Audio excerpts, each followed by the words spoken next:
Hello, everyone. Welcome back to Iggy's Toy Parade and Soldier Review.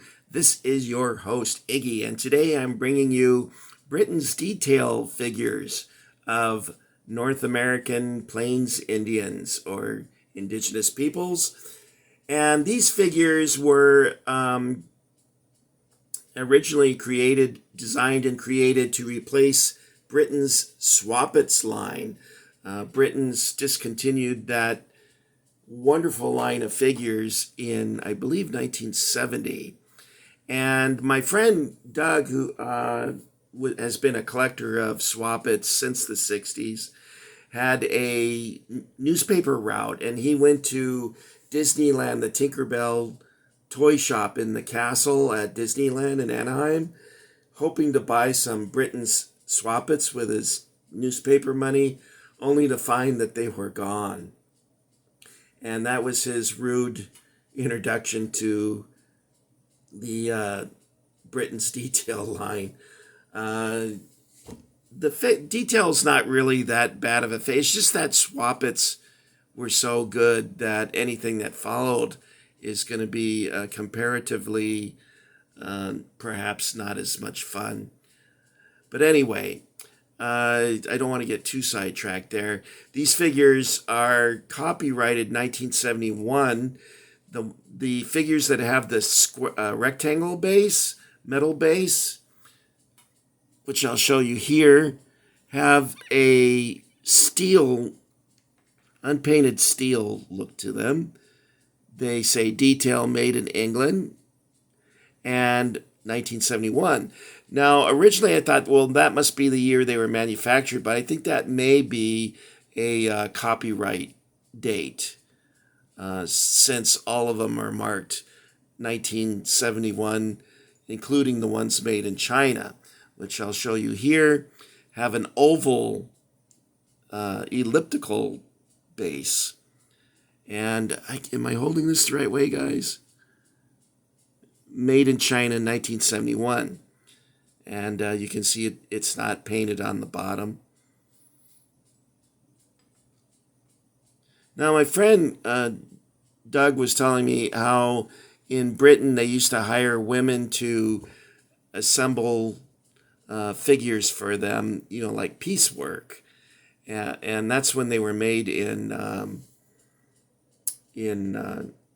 England. The women would sit there, I guess, and put these on the bases, and I don't know, perhaps they had some women doing painting, and I presume they used the same methods when they moved production to Hong Kong.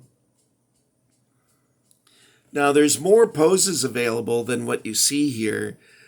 I have a great deal, many more of these guys in a box somewhere, maybe in several different boxes.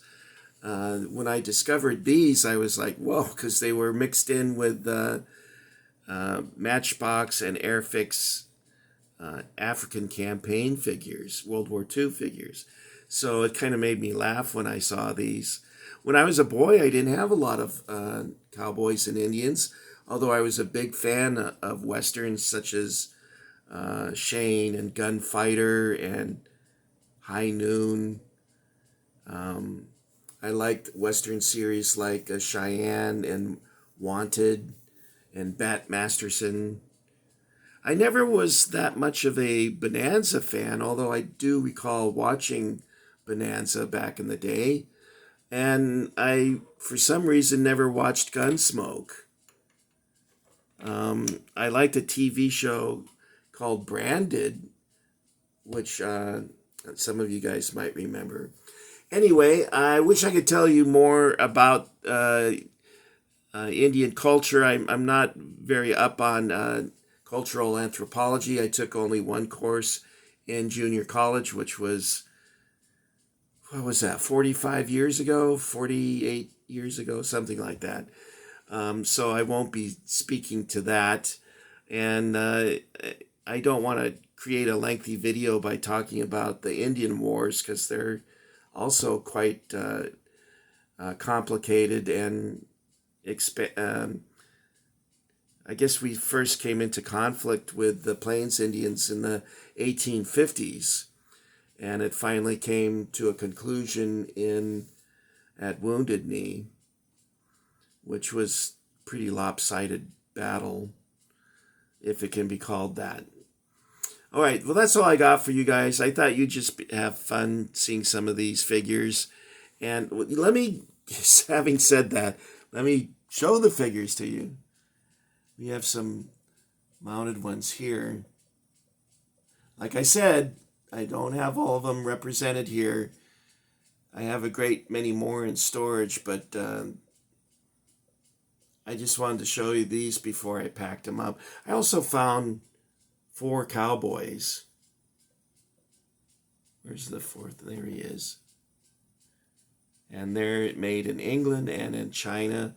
And then I found these guys over here. And that's it. I'm going to wrap these up tonight and put them back into storage. Anyway, this is Iggy saying thank you for getting Iggy with it.